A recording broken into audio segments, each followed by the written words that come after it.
The knocker at dawn. My name is Danny. I'm 41 years old, work a quiet desk job at an insurance firm, and live alone in a cabin I inherited from my parents, nestled just outside a small town in Oregon. The kind of place where people wave at you even if they don't know your name, and where the sound of traffic never drowns out the birdsong. I've lived here for the past 6 years, and though it's peaceful, it can feel a little too quiet. That's probably why I developed a morning routine, a walk through the pine forest behind my house. Every morning, without fail, I'd be out the door by 5:30 a.m., breathing in the scent of dew and pine sap, letting the forest clear the leftover weight of sleep and solitude. This particular morning was in late April. Spring was in full swing, but the morning chill still clung to the air. A fine mist blanketed the yard, turning everything a pale bluish gray. I bundled up, grabbed my thermos of coffee and slipped on my boots, ready for another slow-paced start to the day. Everything was normal at first, quiet, calm. The forest had a stillness that always soothed me. But as I followed the familiar dirt trail toward the old creek bend, I noticed something strange. Footprints, tiny ones, too small to belong to any adult, and they weren't in a straight path. They circled and overlapped, zigzagging back and forth in the mud like someone had been pacing or playing. But there were no child-sized residents near me. The closest family with young kids lived 2 roads over. I knelt down to take a closer look. The indentations were fresh, no more than an hour or so old. I followed them a short distance until they stopped right at the edge of the creek, then just vanished. There were no prints heading back. It was as if whoever made them simply stood there and disappeared. I suddenly felt very cold. I'm not a superstitious man, but something about that moment made the back of my neck prickle. I turned around and briskly made my way home, faster than usual, eyes flicking from shadow to shadow with every crunch of the forest floor beneath my boots.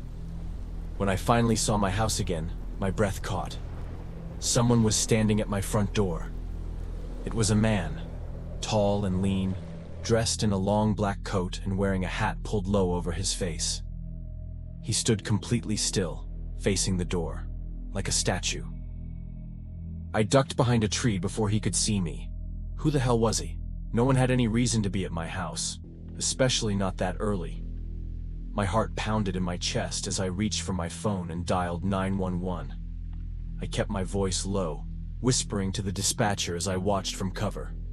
The operator told me to stay hidden and that a unit was being dispatched.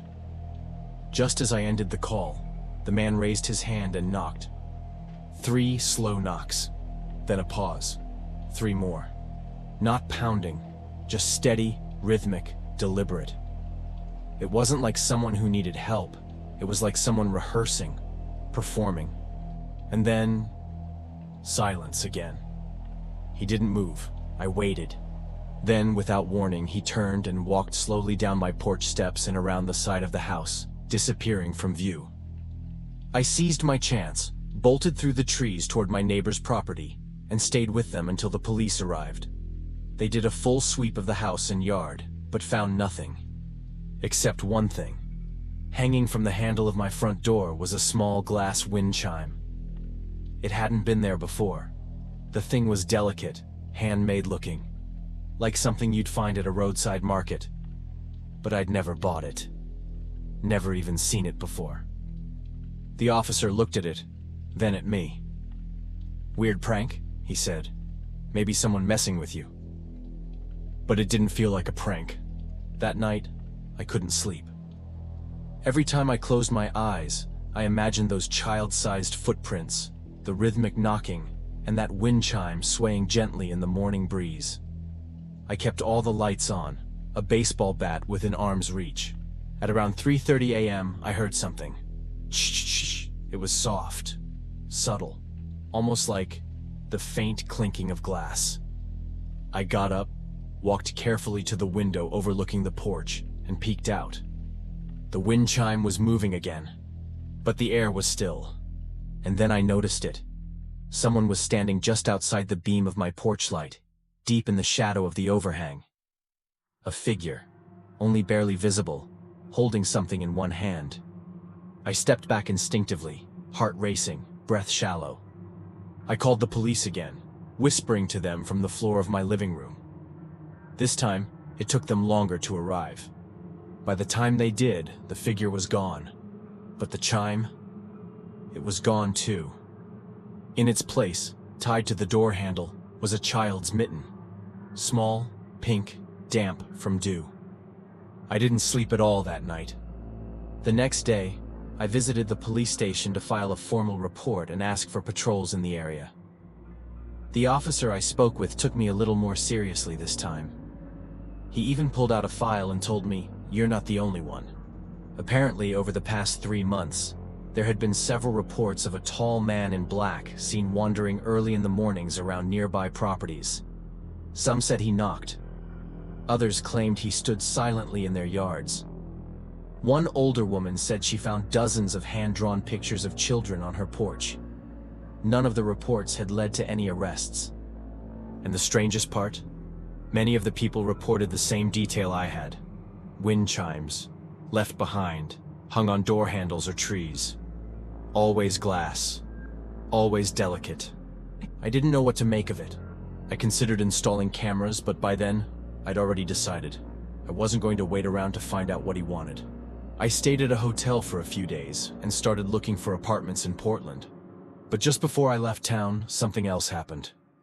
I received a letter in the mail, no return address. Inside was a single photo, an old Polaroid, faded, grainy. It showed the front of my house, and me, standing on the porch, reaching for the doorknob. It was from the morning he knocked, only I never saw anyone take that picture. That was the final straw. I packed up my essential belongings and left town that same night. I haven't been back since. It's been almost a year. I don't know who he was or what he wanted. Maybe he was just another drifter, mentally ill and fixated on something I'll never understand. Or maybe it was something worse. All I know is this. Sometimes, when I hear glass chimes in the wind, I still get that feeling in my stomach, like something is watching, waiting, and knocking.